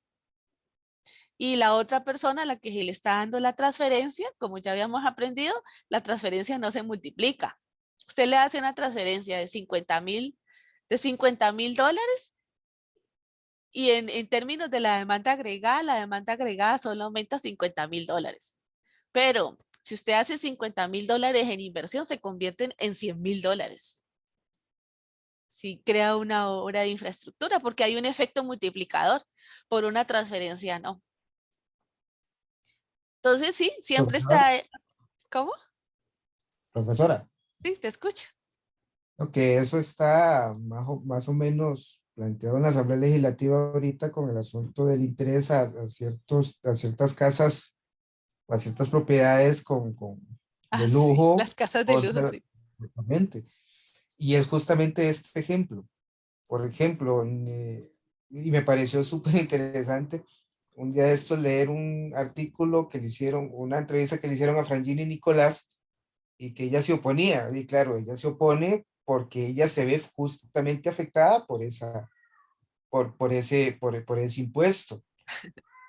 Sí, Entonces ahí es donde viene el asunto. ¿Qué tanto, como bien mencionaba Esteban, eso va a depender muy de dónde estoy? Y tan así que cuando se propuso algo parecido aquí en el país, al presidente que lo puso le dieron golpe de estado, ¿verdad? sí, claro, eso es complicado. Si usted toca a los poderosos, o si usted toca a la gente poderosa de un país, em, o sea, y los poderosos se unen, a usted le pueden frenar ahí la economía, le frenan los votos y es que tienen poder político.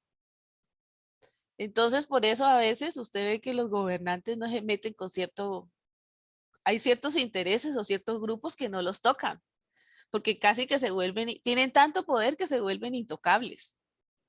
Son gente demasiado rica y que tiene mucho poder y puede controlar más la economía que los mismos presidentes. Entonces, sí, es delicado. Es delicado y aunque yo creo que sí van a poner ese impuesto de lujo. Es que tampoco, ¿quién tiene casas de lujo? Solo los ricos. Lo otro es que se define por qué es una casa de lujo, ¿no, Friden? Yo no sé. Pues sí, o sea, es de las, digamos, es que toca el mismo tema que usted planteaba con la persona de 5 millones. O sea, que el de 5 millones aporte X porcentaje y el que gana, qué sé yo, 500,000 colones maneje otro porcentaje. Entonces aquí viene el asunto también de las casas de lujo. O sea, cuál va a ser el criterio técnico? Creo que es el que más va a mandar, ¿verdad? O sea, qué criterio técnico se Ajá. va a utilizar para, o se ha utilizado para plantear si son, qué sé yo, hablando un número tonto, que la casa de lujo sea de 150 millones en adelante, ¿verdad? Sí, sí, sí. Sí, sí. Entonces, ese tipo de cosas es lo que a uno le toca, porque sería como decir, bueno, entonces, ¿cuánto le va a tocar pagar a la persona que no tiene una casa de lujo, pero sí tiene varias casitas de alquiler? Sí. O Fridi, la otra cosa, si usted compra una casa de lujo, pero la está pagando a 30 años y si le va a tocar ese Exacto. impuesto. Exacto, exacto.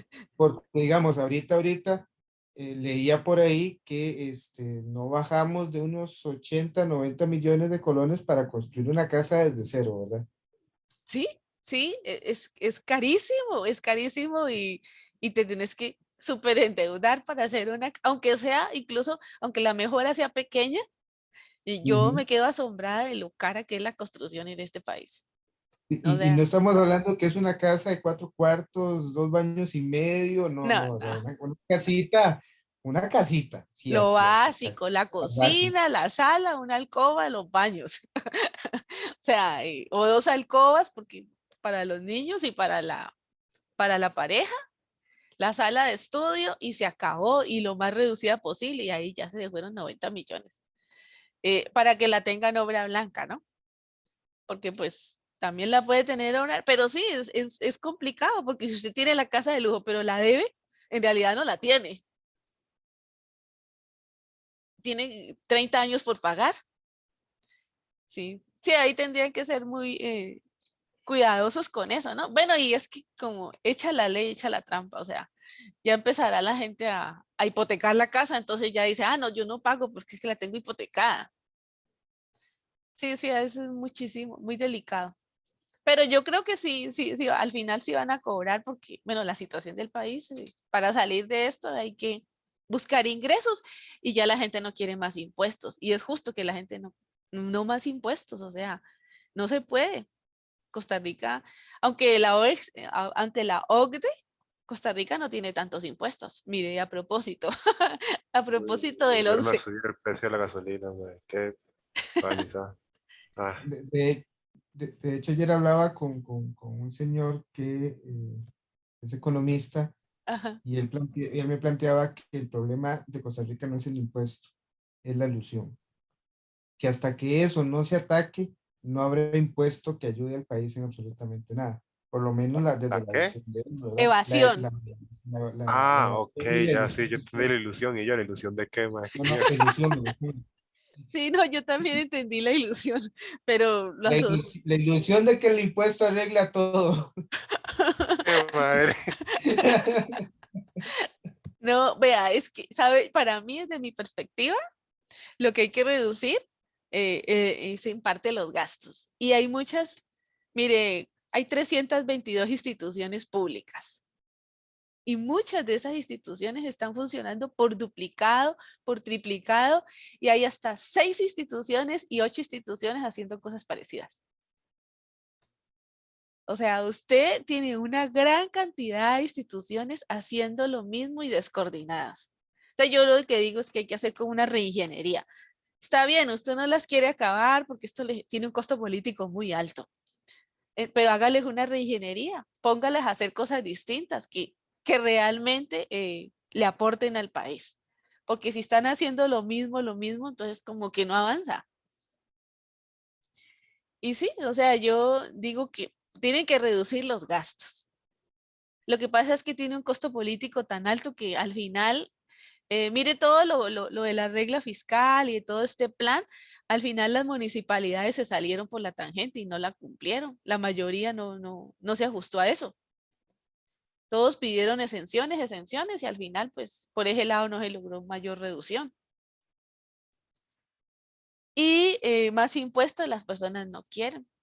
Ahorita falta ver cuál va a ser el nuevo presidente. Y como, bueno, como ahorita están consiguiendo votos, pues ya ahorita, yo creo que más de uno va a decir, no, en mi gobierno no va a haber impuestos y cuando lleguen sí los imponen. Porque es que una cosa es estar acá afuera y hacer planes y prometer a la gente y otra cosa es estar allá al frente. Y cuando ya usted no tenga presupuesto y tenga que cumplir con promesas, ¿cómo va a ser? Y ya no se puede endeudar más el país, o al menos no debería. Pero sí, la deuda viene creciendo desde 2007, pero así a paso gigante. O sea, los ingresos permanecen estables, pero los gastos, ¿se acuerdan? Yo no sé si ustedes recuerdan ese gráfico, pero tienen como una pendiente así, pendiente positiva ascendente. Y los ingresos vienen estables, como que es una línea horizontal, y como que no cambia. Pero sí, hay que hacer cosas, un trabajo muy fuerte desde la evasión. Bueno, aquí en los impuestos lo que nosotros vimos en el curso era que estos deberían cobrarse por el principio del beneficio y el principio de la capacidad de pago. Es decir, por ejemplo, si usted es el que más usa la carretera, pues debería ser usted quien pague el peaje. Y el principio de la capacidad de pago es que los impuestos se los cobren a usted de acuerdo pues a su nivel de ingresos. Un ejemplo de eso pues es el impuesto de renta, ¿no? Que es progresivo. A medida que usted tiene, los que tienen menos de 800.000 colones pues no pagan impuesto de renta y a medida que van aumentando sus ingresos pues usted va pagando un porcentaje un poco más alto.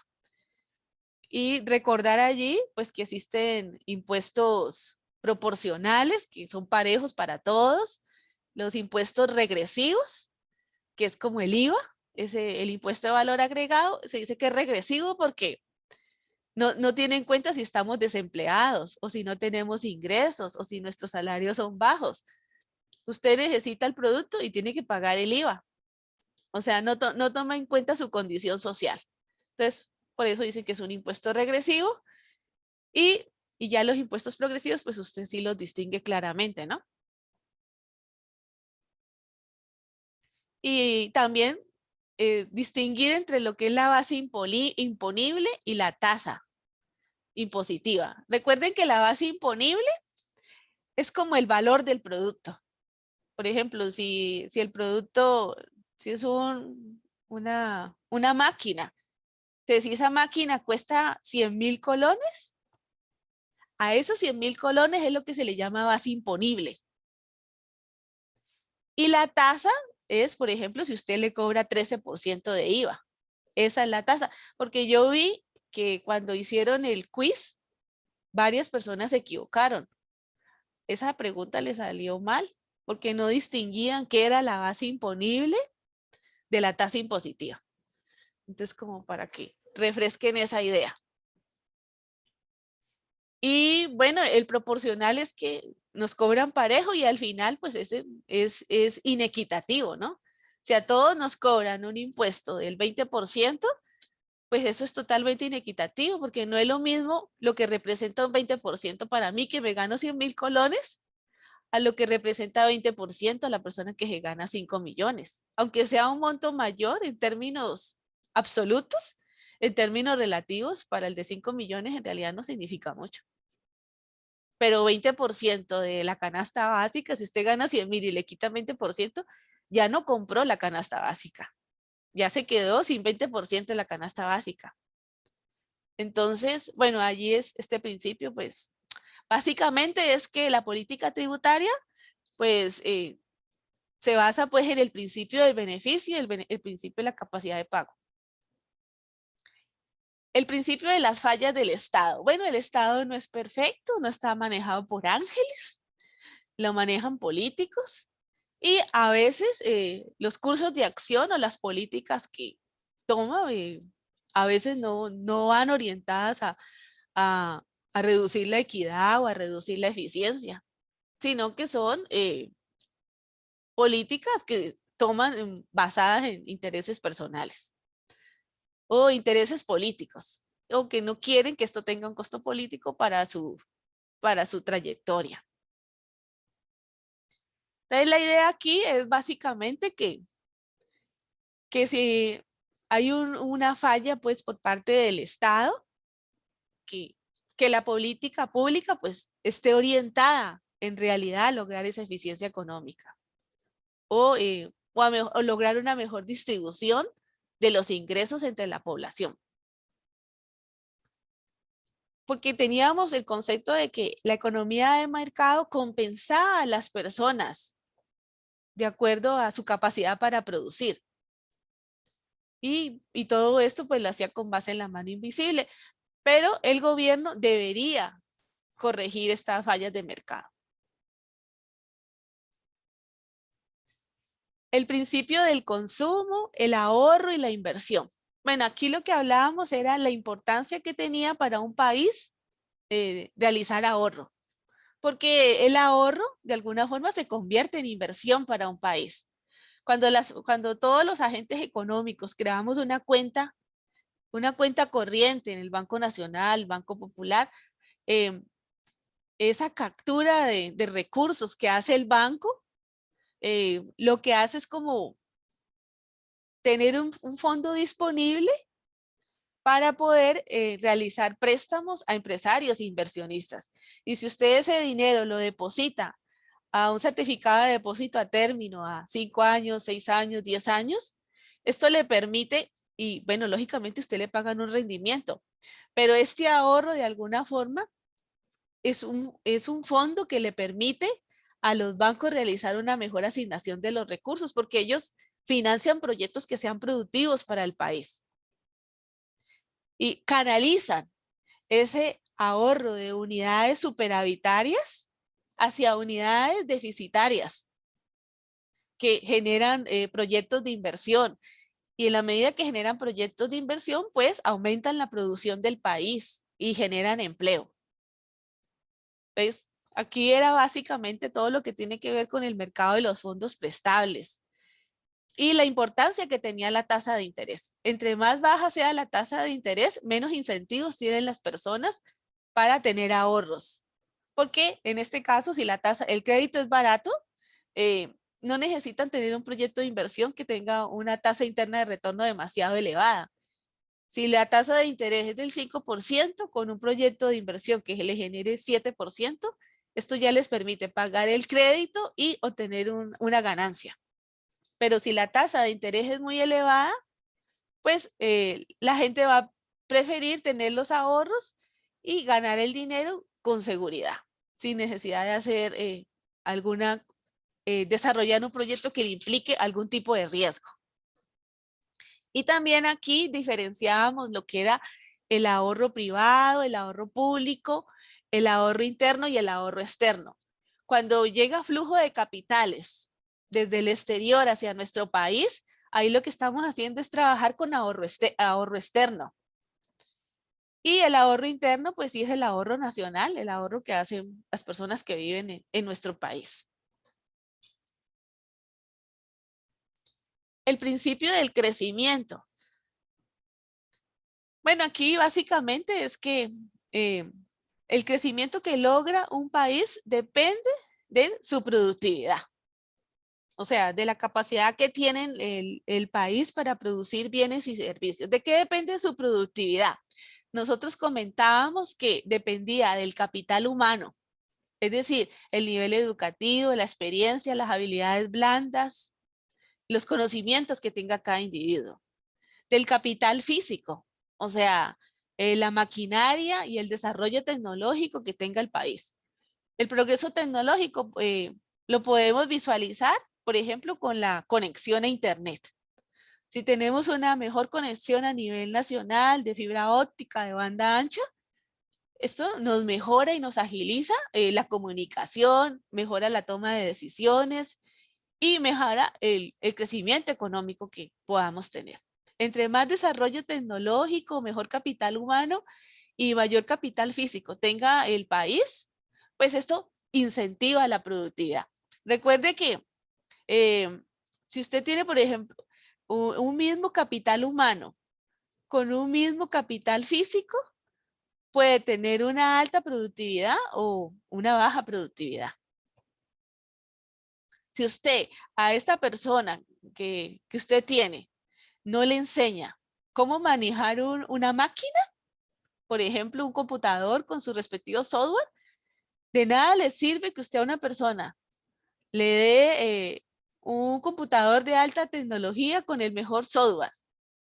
Pero si el capital humano no tiene la capacitación o las habilidades necesarias para manejar el Word, el Excel y el PowerPoint, aunque usted tenga una persona y tenga la máquina, no va a lograr el mejoramiento de la productividad. Usted tiene que capacitar a esa persona. O sea, el capital humano debe estar unido al capital físico. Tiene que estar sincronizados.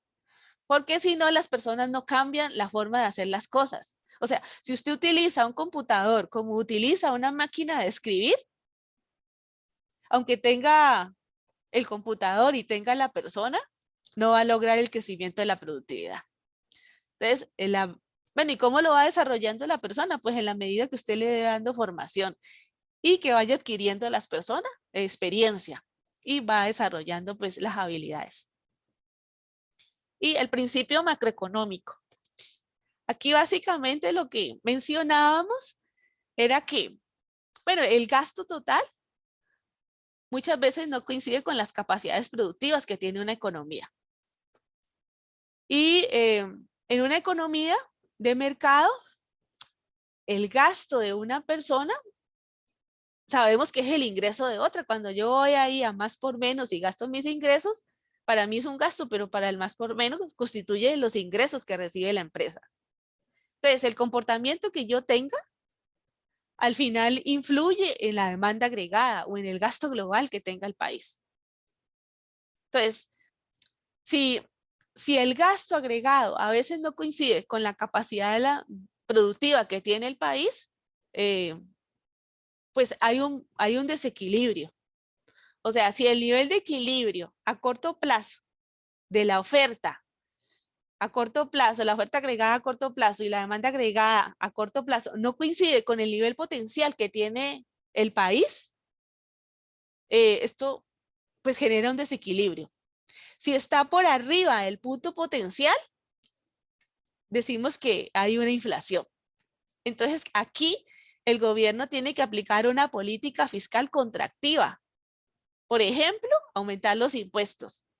O una política monetaria contractiva. Por ejemplo, aumentar la tasa de interés. De modo que disminuyamos la inflación. Y siempre está ese trade-off entre inflación y desempleo.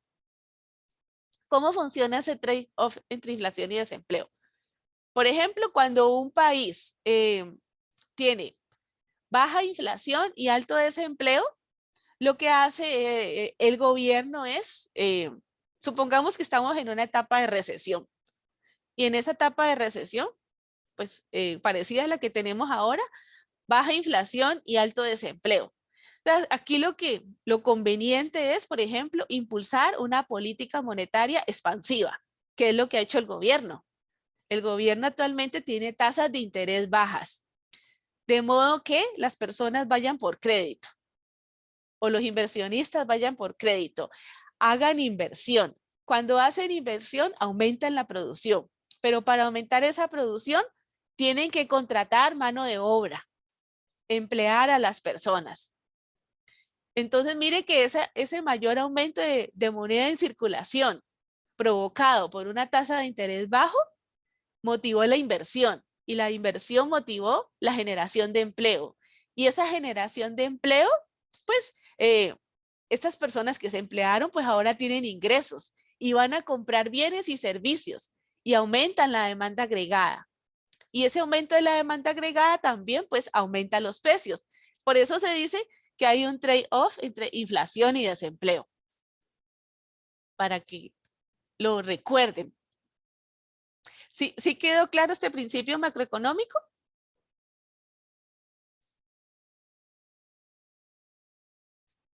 Sí, profe. Bueno, excelente. Y aquí tenemos el principio de la política monetaria. Bueno, aquí la imagen hace alusión que la política monetaria pues se come la inflación. ¿Y cómo lo hace? Bueno, por ejemplo, si yo quiero reducir la cantidad de moneda en circulación en la economía, una forma es subiendo la tasa de interés. Yo le incentivo a la gente que tenga ahorros. Entonces ya la gente ya no prefiere no gastar en bienes y servicios, sino que prefiere ahorrarlo. Y en esa medida incentivo a que salga la moneda en circulación y se vaya a cuenta corriente. Otra forma, como el Banco Central puede incentivar o comerse la inflación o disminuir la inflación, es que le venda títulos de valor al sistema bancario. Entonces, cuando le vende títulos de valor al sistema bancario, el sistema bancario aumenta sus títulos de valor y paga con reservas. Cuando paga con reservas, esas reservas se las transfiere al Banco Central para pagar los títulos de valor. Cuando disminuye sus reservas, disminuye la cantidad de reservas para ejecutar préstamos. Entonces ya no tiene tanto dinero para multiplicar el dinero. No hay multiplicación de depósitos, porque ya disminuyó la cantidad de dinero disponible para ejecutar préstamos. Y esta es otra forma como puede disminuir la inflación. Esto por el lado de la política monetaria. Y otra forma aquí es igual, ¿no? Reduciendo el desempleo vía optimizando el crecimiento. Y siempre pues tener cuidado que si tiene demasiada liquidez en la economía, esto le puede generar inflación. Y aumentar. Inflación es que hay un crecimiento generalizado de los precios. Y el principio de la política fiscal. Bueno, los gobiernos mediante una política fiscal pueden acercar a un equilibrio de corto plazo. O sea, que la oferta agregada a corto plazo y la demanda agregada a corto plazo se aproximen al nivel potencial de producción. Y si ese nivel de potencial de producción se excede, es decir, que está en un periodo inflacionario, entonces aplicar una política fiscal contractiva. ¿Cómo aplica si estamos en un periodo donde el punto de equilibrio entre la oferta agregada y la demanda agregada de corto plazo está arriba del nivel potencial, ¿cuál sería la política monetaria idónea para contraer esa inflación? ¿Quién me dice?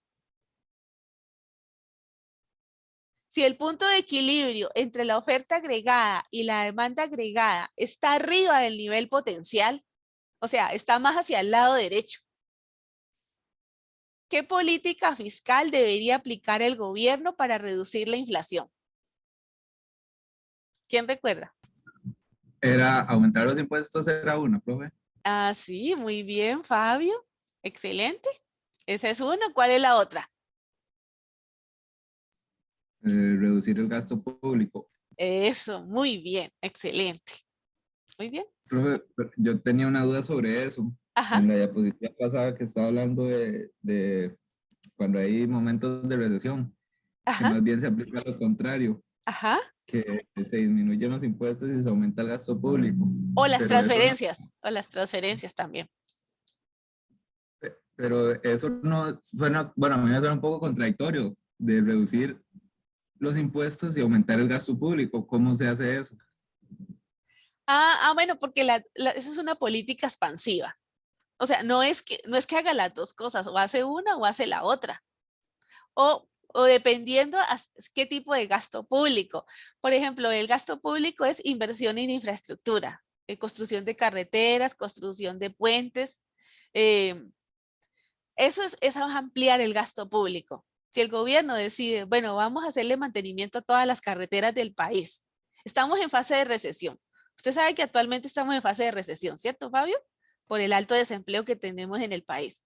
¿Qué hace el gobierno Alvarado? Dice, pues vamos a hacer unas carreteras y vamos a mejorar. ¿Qué es lo que está haciendo, cierto? Usted ha visto que durante el año pasado y se ha tratado de promover obra pública. Allí ha ampliado el gasto. Cuando amplía ese gasto, pues genera empleo a esas personas que trabajan en esa obra pública y eso tiene un efecto multiplicador. Lo que no ha hecho el gobierno es bajar impuestos, más bien lo ha aumentado. O sea que la política fiscal que él está aplicando es más orientada como al gasto público y no a reducción de impuestos, porque más bien los impuestos los ha incrementado.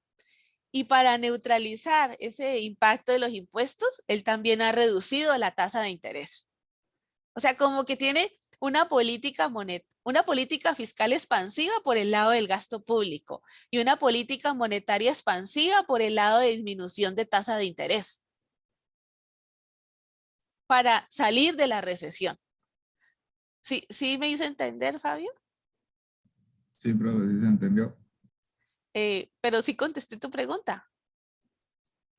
Sí, ya me quedó claro. Es que, como usted dijo, no necesariamente se aplican al mismo tiempo. Puede ser que se aplique una y después otra. No van de la mano a veces. Ajá, no, mire, por ejemplo, Reagan lo que hizo fue bajar los impuestos, contrario a Alvarado. Reagan cuando llegó al gobierno, que fue uno de los grandes promotores de la política neoliberal, los ricos del país en ese momento le cobraban impuestos del 70% sobre la renta, pero los más ricos, pues, de Estados Unidos. Y él bajó los impuestos al 50% para los ricos. Lo mismo hizo Thatcher, Margaret Thatcher, la dama de hierro. Ellos pues los dos fueron los principales promotores de la política neoliberal y ambos lo que hicieron fue bajar los impuestos. Claro, fueron súper criticados. Al principio, en el caso de Reagan, se generó alto desempleo. Pero luego, cuando ya disminuyó la inflación, hubo un boom, hubo un gran crecimiento en los Estados Unidos. Fue un periodo como de 1 año o 2 años que fue como crítico para los Estados Unidos. Pero una vez que logró bajar la inflación, ya el país creció sobre ruedas y su gobierno pues ha sido avalado por los grandes logros que tuvo. Y Thatcher lo que hizo fue que privatizó el agua, la electricidad, las aerolíneas. O sea, su gobierno fue muy duro y le quitó poder al sindicato, debilitó los sindicatos y aumentó la tasa de interés y por supuesto hubo un periodo muy fuerte de desempleo. Ella entró con la promesa de que iba a disminuir el desempleo y el desempleo se incrementó como al doble comparado con la administración anterior. Pero luego ya el Reino Unido tuvo crecimiento económico sostenido. Sí tuvo un periodo crítico fuerte, pero luego, una vez que lo reguló, digamos que como lo que está, el gobierno Alvarado de alguna forma también ha asumido este costo político, que hizo la reforma tributaria que la necesitaba el país, aunque muchas personas todavía siguen sin entenderlo, ese aspecto. Y bueno, y también es que no se ha cumplido como debería ser por cuestiones políticas. Pero eso tiene un costo político. Pero la idea es que Costa Rica venga un periodo de progreso social. Y bueno, todos esperamos eso.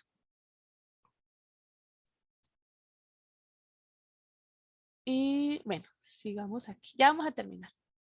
Bueno, el principio 18. El crecimiento económico tiene sentido cuando la riqueza se distribuyen en la sociedad y pues todos estamos más contentos, ¿no? Entonces, no es perseguir el crecimiento económico a ultranza, sino que este crecimiento económico en realidad se convierta en un desarrollo. ¿Qué es desarrollo? El crecimiento es distinto a desarrollo económico. El crecimiento económico es básicamente que la variable Producto Interno Bruto o nivel de ingresos crezca, o sea, 2%, 5%, 7%. Pero desarrollo económico es algo más profundo. Hace referencia a la inversión social, salud, educación, vivienda, que mejoren esos servicios, que haya respeto por los derechos humanos y que tengamos un ambiente que sea sostenible ambientalmente. O sea, que no estemos sacrificando el medio ambiente de las generaciones futuras, sino que pues estemos dejando un medio ambiente favorable para las futuras generaciones. O sea, que no, si se trata del consumo de un producto, por ejemplo, como un mineral, que no destruyamos nuestros mantos acuíferos o que no nos consumamos todos los minerales que tenemos, la riqueza del país, sino que esto sea un consumo sostenido. Si se trata de la pesca, que ese recurso que el pesquero le permita a las generaciones futuras poder también alimentarse de ese fruto como sus antepasados. Entonces, el desarrollo hace referencia a ese aspecto.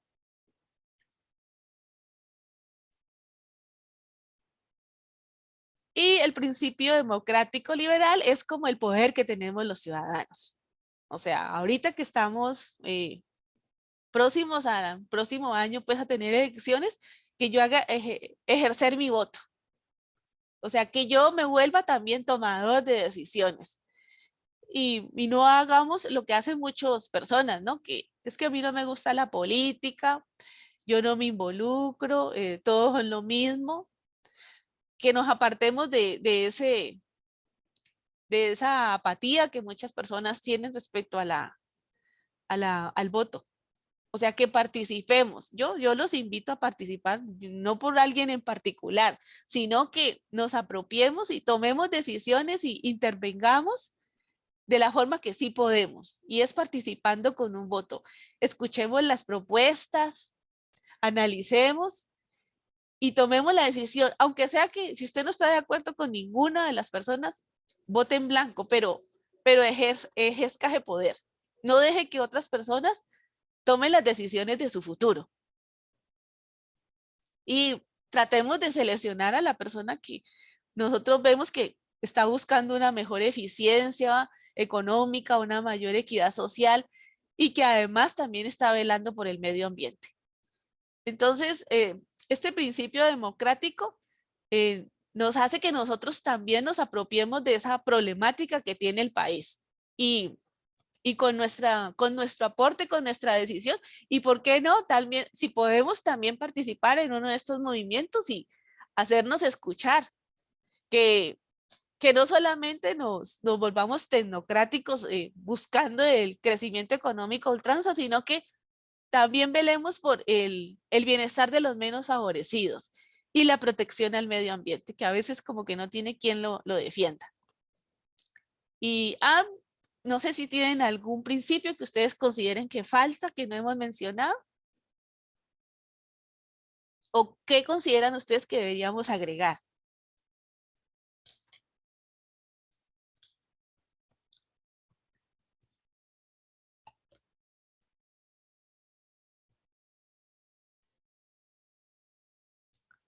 Esteban, ¿quería decir O algo? sea, no sé, siento que está como muy alejado, o sea, no son principios, no sé si sería como un principio en sí, pero yo creo como que la humanidad, ¿verdad? Es personal, es Ajá. una opinión personal, muy subjetiva. Como que la humanidad después de todo lo que ha pasado con la pandemia, creo que debería implementar un principio para adaptarse o prevenir una crisis económica como la que vimos aquí, algo más ligado con salud o más estudiado con el trato de una crisis de esta magnitud, porque siento que el ser humano está, a veces está tan agrandado con él mismo que cuando llega una crisis de cualquier tipo, se les olvida que no son realmente invencibles, ¿verdad? Entonces, todos estos principios son como muy a raíz de que el problema somos nosotros, ¿verdad? Los errores, o sea, que digamos, el fallo de mercado lo ocasionamos nosotros, la libertad todo está dependiente del humano y se nos olvida que en realidad el humano es dependiente como la naturaleza, ¿verdad? Entonces, Ujú. medidas en contra de algo así como esta crisis, porque lo que hemos visto es que ni siquiera sabemos cuál va a ser la magnitud del golpe a un futuro cercano por todo lo que está pasando ahorita, ¿verdad? E inclusive ya después de eso iría también muy a la mano con la crisis que se viene climática, ¿verdad? Porque de nuevo, hay mucha gente que dice que no existe, que no va a pasar ni nada, pero si algún día pasa sería una carajada otra vez bastante problemática, tanto al nivel como ahorita de pandemia, digamos. No, sí, de hecho ya ha pasado, ya el nivel del mar ha subido, pero sí, Donald Trump, por ejemplo, desprestigió mucho se salió incluso de los diálogos de la Ronda de París y bueno, es que son esas personas así con tanto poder, eh, deberían tener, o sea, nosotros elegir personas que tengan esa sensibilidad social y esa sensibilidad ambiental, eh, para la conservación de la naturaleza. Entonces, bueno, yo pienso que sí, esas medidas remediales que las enseñanzas que nos ha dejado la pandemia y esa sensibilización. Mire, por ejemplo, yo ya he leído artículos en donde se dice que África, donde salió Omicron, la nueva cepa, eh, surge justo porque en África pues no llegaron tantas vacunas o no llegaron vacunas. Entonces, ahora nuevamente, Omicron nos reactiva la pandemia y ya hay países que están en cierre. ¿Por qué? Porque prefirieron países vacunarse hasta 3 veces en lugar de darle vacunas a África. O inclusive yo estaba escuchando como que las estaban guardando más que todo para tomar ventaja de la economía del país, ¿verdad? Sí, Como sí, que en sí. Estados Unidos estaban haciendo esto de que los pasajes, el que venía aquí para vacunarse, que le hacían no sé qué descuento y acá y que un combo y no sé qué. O sea, empezaron a tratar de nuevo, el deseo del ser humano de poder economizar y poder, ¿cómo se llama? Materializar todo lo que no sea Eso. materializable. Entonces, Sí, sí. ¿verdad? Se mandaron a hacer una tontera y ahorita estamos pagando otra vez por los errores de las cabezas grandes. Claro, o sea, negaron las vacunas a los más pobres de África, ahora surge una nueva cepa y nos volvemos a paralizar. O sea, otra vez nos vuelve, si Omicron no se controla, nos vuelve a poner, nos vuelve a encerrar a todos. Sí, bueno, pero esas son los dilemas con los que tenemos que enfrentarnos, luchar y asumir las enseñanzas. O sea, eh, yo creo que cada uno de nosotros, la pandemia nos ha concientizado de que en realidad dependemos todos de todos. Yo pienso que es la principal enseñanza que ha dejado la pandemia, que nos ha mostrado la globalización, que la globalización es real y que somos, podemos ser víctimas o podemos vernos favorecidos por la globalización. De todo depende de cómo lo asumamos y de cómo lo enfrentemos. Y lógicamente tenemos que elegir gobernantes que velen realmente por nuestro bienestar y que existiera como algún tipo de convenio, de pacto, eh, que no solamente, que el gobierno que elijamos que esté comprometido, pero no solamente con ese periodo de el bienestar de la sociedad, no solamente por esos 4 meses o esos 4 años que va a estar ahí, sino que existan como unas políticas permanentes, bueno, como las que definió cuando se abolió el ejército, yo pienso que es la mejor decisión que Costa Rica ha tomado a nivel mundial, ¿no? Costa Rica es un ejemplo en ese sentido. A nivel mundial es el único país que no tiene ejército. Es algo totalmente que siempre admiro de Costa Rica y nunca dejaré de admirar porque gracias a eso el país ha alcanzado niveles educativos, pues muy buenos, aunque sí, todos decimos que nos quejamos, ¿no? Que quisiéramos que fuera mejor calidad, mejor todo, pero sí, no podemos quejarnos del gran logro que ha tenido Costa Rica y lo vimos cuando vimos el progreso social, ¿no? Que no teníamos unos ingresos muy altos, pero en términos de progreso social estábamos casi a la par que los países desarrollados. Y de eso hay que sentirse orgulloso. Bueno, ¿alguna pregunta?